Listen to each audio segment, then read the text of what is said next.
We just heard a report on the conditions at the Federal Immigration Court in Lower Manhattan. Ever since a video was released in late July showing cramped, unsanitary conditions for dozens of detained migrants, lawmakers and advocates have been demanding answers and calling for change. Last week, a federal judge ordered the Trump administration to improve conditions at the detention center at 26 Federal Plaza. And yesterday, the Adams administration backed a lawsuit against ICE arrests at courthouses. Joining me now to talk about all of the things that are going on here is somebody who has regularly visited the courthouse because it's in his district, and he's been denied access to see the conditions inside. Congressman Dan Goldman's district includes neighborhoods in Manhattan and Brooklyn, and he joins us now. He, of course, is a former federal prosecutor. Welcome back to the program. Good to see you.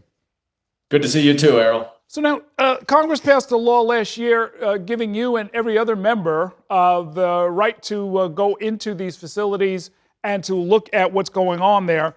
Pursuant to that, you and your colleagues have attempted to do it. What happened when you showed up at the door? Yeah, well, this was actually a law first signed in Trump's first administration, and Donald Trump signed it himself. And it is on top of our constitutional duty to conduct oversight of the executive branch. We have an express statutory right as a member of Congress to conduct oversight over the Department of Homeland Security and any of their facilities used to detain immigrants. Several months ago, I tried to go in there. I saw these masked ICE agents who were waiting right outside courtrooms to snatch and grab immigrants who are trying to come to this country the right way through legal pathways and trying to whisk them away down south and ultimately to deportation. I tried to get in. I asked them to schedule an appointment. I went. I was unable. They denied my entry. And then last week, I went to the Metropolitan Detention Center in Brooklyn, where they are housing immigrants. And even though I had been in there before and met with the Bureau of Prisons, and even though they had said to me that if with some advance notice they could accommodate me, apparently the Department of Homeland Security also refused to allow me to go in and exercise my legal right to conduct oversight. And the importance of it, of course, is just what you said, Errol, that video and all the lies that have been coming from the Department of Homeland Security. So now, did the law include any penalties for them denying you this legal access, or are you going to have to continue going to court? I saw that you signed on to at least one lawsuit. Yes, I and Congressman Espaillat, also from New York City, and 10 other members of Congress have filed a lawsuit. It's the first lawsuit that any members of Congress have filed against this administration because this statute gives us individual right as opposed to Congress as a whole. And we've now filed a preliminary injunction requesting that the court force the Department of Homeland Security to adhere to the law, to let us in, to let us see what is going on. And what is going on is terrible by all accounts, including the admission of a Trump administration lawyer in a courtroom that led to that order last week that you said, where the judge found that it was unconstitutional the way they were holding detainees for as long as 15 days with no showers, no sanitation, very little food, no beds. It's absolutely cruel and unusual. It wouldn't be allowed in a federal prison. And these are nonviolent, non-criminal immigrants, most of whom have asylum claims or other legal claims to immigrate to this country.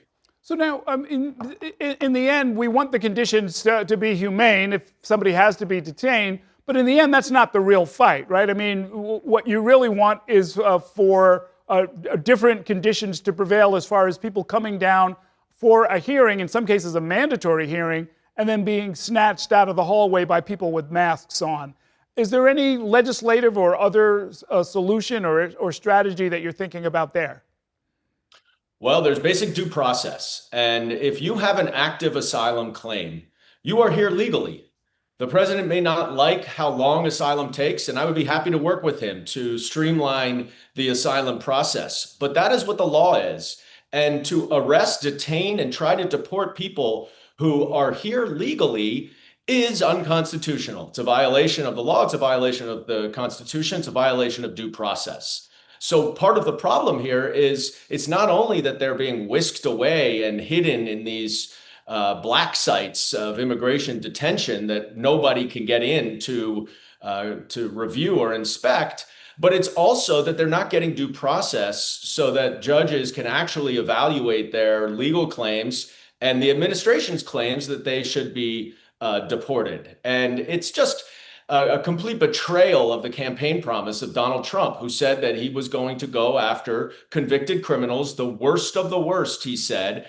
But instead, he's going after those who are really following the law or trying to do everything the right way, which makes our communities less safe, makes them less likely to follow the law, pushes them further underground, and actually has the exact opposite consequences to what he's theoretically trying to do. Yesterday, we reported on a 6-year-old and her mother being deported to Ecuador after first attending a routine hearing at 26 Federal Plaza.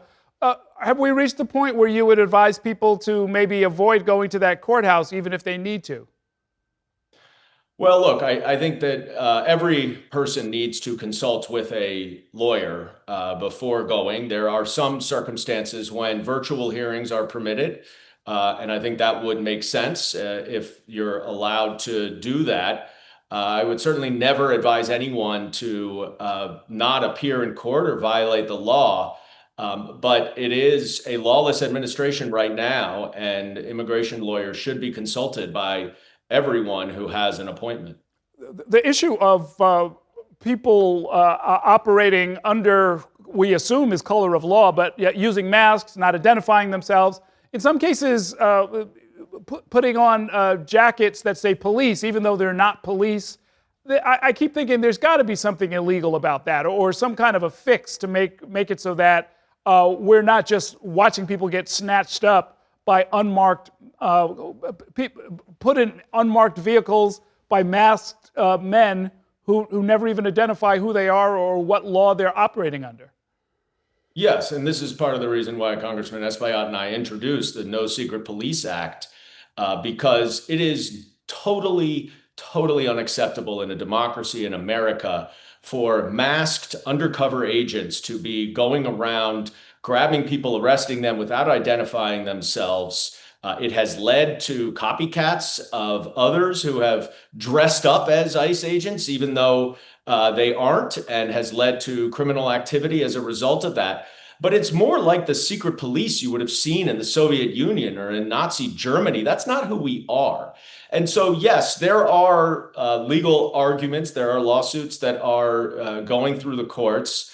But Errol, as I continue to say, the Republicans in Congress can stop this right now if they just found the spine to stand up and speak up for what is right, what is democratic, what is American. And there are New York Republicans as well. And if there was a critical mass of a few Republicans who told the administration, this is not okay, this is not right, you would see a very different reaction than when I, as a Democrat, do it. Okay. In our last minute, let me switch topics to the political scene here in the city. I noticed you have not made an endorsement in the race for mayor, but I saw that you said you will not be supporting the Democratic nominee unless he takes, quote, concrete steps to address fears of some Jewish New Yorkers. What would that look like, and is it happening? Where are you on all of that? Yeah, I had a very good conversation shortly after the election with Zohran Mamdani. We actually have worked together on legislation, and we share many of the same goals for New York City, especially to make things more affordable.